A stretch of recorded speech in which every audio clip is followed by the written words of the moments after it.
Pabrik pengolahan negara Thailand sangat hebat. Jalur pembungkusannya sangat cepat, hingga memotong jari salah satu pekerja. Bahkan tidak menyadarinya. Menunggu saat dia sudah merespon. Jarinya sudah ikut masuk terbungkus ke dalam kaleng. Jarinya sudah ikut masuk terbungkus ke dalam kaleng. Dan sudah terbagi ke beberapa tempat untuk dijual. Tidak bisa. Demi mencari kembali jarinya. Pekerja, si Pot, hanya bisa pergi ke supermarket tiap hari untuk membeli makanan kaleng itu dan makan. Tetapi gajinya sudah terpakai habis. Dan dia masih tidak bisa menemukannya. Tetapi di malam ini, Pot di dalam kedai kecil mendengar suara yang familiar. Rupanya si Pot mempunyai kebiasaan mengetuk meja. Karena inilah, dia akhirnya memasang jarinya sendiri. Tetapi si Pot merasa, jari ini sepertinya bukan miliknya. Dan melihat teman kerjanya si Yot yang juga punya kebiasaan mengetuk meja. Pot pun langsung melihatnya. Itu jari tanganku.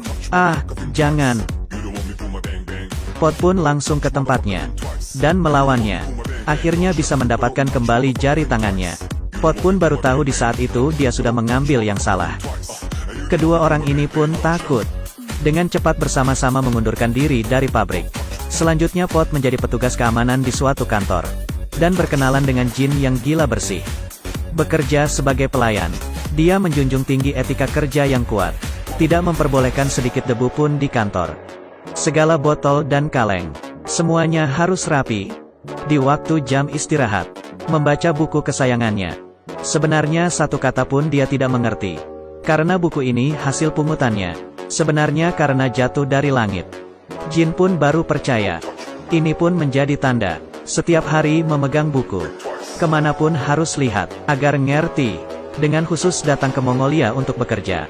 Tetapi semua orang di dalam kantor. Tidak ada seorang pun yang mengerti buku ini. Hingga membuat semua orang berpikir kalau Jin ini ada penyakit. Tetapi di mata Pot, Jin ini adalah malaikat. Kamu lihat dia menghentakkan kaki pun sangat seksi. Pot pun memikirkannya setiap hari. Di poster pun mukanya si Jin. Di dalam TV juga dia. Saat pulang kerja pun langsung memikirkan besok akan ketemu dengannya. Tetapi hari ini Pot menyadari. Muka si supir pucat. Seperti orang meninggal. Hari ini di saat Akang kerja. Langit rupanya hujam helm. Sepanjang hidup ini pertama kalinya terjadi. Tetapi Akang nyetir motor. Dan lupa menggunakan helm. Lalu kepalanya terpukul oleh helm. Lalu jatuh di lautan helm. Di sini pun bermain-mainnya selesai. Tetapi karena dia terlalu mencintai pekerjaannya. Akang yang kehilangan semangat kerja. Juga bertekad menjadi pekerja. Karena ini pun Pot memberanikan diri untuk berbicara dengan Jin. Jin berkata kalau di Mongolia, orang yang mempunyai impian baru bisa berkembang. Dan impian Jin adalah yaitu membaca ngerti buku putih ini. Karena ini, dia diam-diam mendengar pelajaran kelas. Meski tidak menghasilkan apapun. Tetapi ini terlihat serius. Hingga membuat Pot terjatuh di bawah roknya. Bukan hanya ini. Dia merasa dimanapun. Ada bayangan Jin. Semua orang berpakaian baju terusan biru. Karena terlalu lama jomblo hingga muncul halusinasi. Pot memeluk erat Akang. Yot yang melihat teman baiknya begitu bucin. Membiarkan dia dan Jin untuk naik bus. Terkenal bahwa bus di Thailand itu sangat penuh dengan orang. Bahkan tante tidak bisa menahan lagi dan berkata, jangan mendesak lagi, kalau mendesak lagi nanti jadi suami istri. Kamu lihat Yot dan pacarnya. Juga beneran sudah menjadi suami istri. Pot juga ingin mencobanya. Tetapi Jin mengatakan kalau dia alergi dengan bus.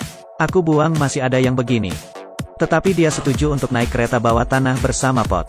Meski tidak seperti bus yang begitu sesak. Tetapi Pot tetap senang. Dan menyadari kalau Jin benar-benar alergi terhadap transportasi umum. Tidak mempunyai hidup seperti layaknya puteri. Tetapi punya penyakit puteri. Demi melindungi sang puteri, Pot keluar dari pekerjaannya. Dan menjadi supir taksi. Tiap hari bisa mengantar Jin pulang pergi kerja. Tentu saja, kadang-kadang bisa ketemu dengan penumpang yang aneh. Penumpang ini sangat aneh. Karena dia tidak memedulikan barang apapun. Semuanya dijilat. Di hari yang terik ini. Pun bisa menjilat muka orang. Membawa dia pulang ke rumah.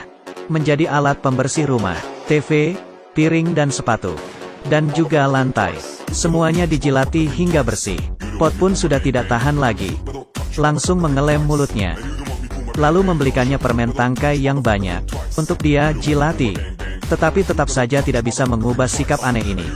Malah menakuti penumpang lain hingga lompat dari taksi. Selanjutnya, dia pergi karena dimarahi oleh tante-tante. Pot pun akhirnya bisa menyatakan perasaannya ke Jin. Tetapi dia ditolak. Hatinya terluka dan tidak bisa berpikir jernih. Ingin menyampaikan selamat tinggal dengan dunia. Tiba-tiba muncul nenek yang sudah meninggal. Meski sekarang sudah menjadi seekor cicak. Rupanya saat dia terlahir kembali, tetap diam-diam memerhatikan cucunya. Dan membuatnya berpikir ke depan. Meski Jin sudah menemukan orang yang dapat mengubahnya sepenuh hidup. Yaitu si Peter, pejuang lingkungan. Dan memastikan, buku putih ini ada hubungan dengan perlindungan lingkungan. Karena ini, Jin bergabung dengan organisasi perlindungan lingkungan. Suatu waktu membawa kantong kemanapun untuk memungut botol plastik. Kamu lihatlah, mengumpulkannya hingga rumah penuh. Setelah itu pun harus dibersihkan dan digunakan kembali. Dan memberikannya ke orang di sekitarnya. Ini pun hanya Pot yang mau menerima. Yang lebih menakutkan lagi, rumahnya dipenuhi dengan botol plastik. Di dalam rumah pun tidak ada tempat untuk menginjakan kaki. Demi mengumpulkan botol plastik menolong dunia, Jin pun keluar dari pekerjaannya. Di saat Pot datang melihatnya, botol plastik di depan rumahnya sudah tertumpuk menjadi gunung. Ketinggiannya sudah hampir membuat orang sesak napas. Itu pun menjadi suatu pemandangan di Mongolia. Di atas pun ada beberapa anak kecil yang sedang bermain. Pot naik ke puncak, dengan keras meneriaki nama Jin. Jin di saat itu sedang melakukan demonstrasi demi perlindungan lingkungan. Di tengah orang-orang, dia sepertinya melihat sebuah bayangan. Jin sangat gembira. Dia dengan cepat menanyai tentang rahasia buku putih itu. Dan Peter mengatakannya, ini sebenarnya adalah sebuah buku kuning kecil. Tetapi buku ini adalah kepercayaannya di hampir sepanjang hidupnya. Jin yang selesai mendengarnya, di saat itu juga pun pingsan. Untung saja di saat itu ada Pot yang menopangnya. Dan membantunya mengantar pulang ke rumah. Tetapi Jin yang tidak bisa menahan semuanya, berubah menjadi murung. Dan memutuskan untuk pulang sementara waktu. Karena ini, Pot pun juga meninggalkan Mongolia. Tetapi karena sudah terbiasa dengan hidup di kota, kehidupan di kampung halaman terasa menjadi sangat lambat. Pot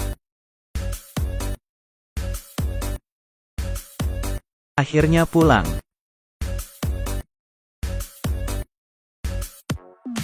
Lalu, Pot pun memutuskan untuk kembali lagi ke Mongolia.